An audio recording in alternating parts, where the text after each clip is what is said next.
Hello, I'm going to show you how to do split stitch today. It's one that I use frequently. It's pretty easy. So you do one stitch. I'm going to do mine a little extra big so you can see it a little better.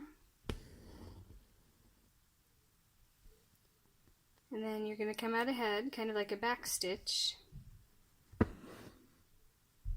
Then instead of going in here like you would for a back stitch, you go in between the threads of the first stitch.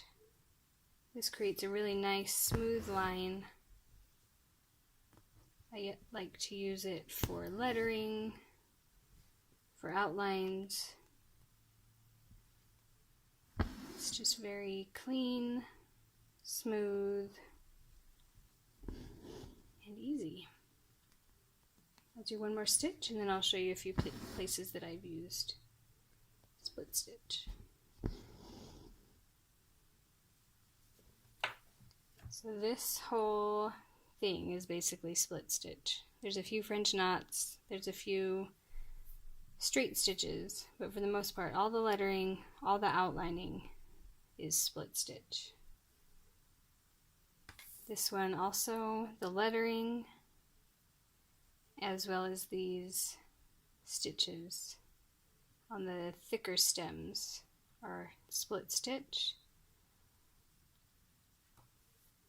This waves pattern, every single stitch here is split stitch. I love how that turned out.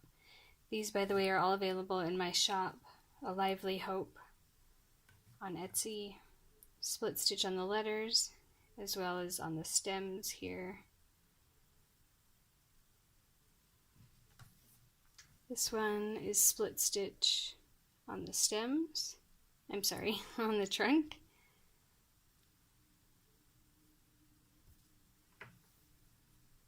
We've got some split stitch here in the outline.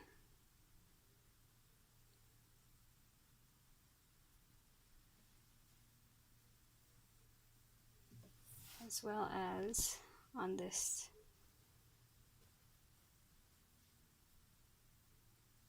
some split stitch here. Thanks for watching.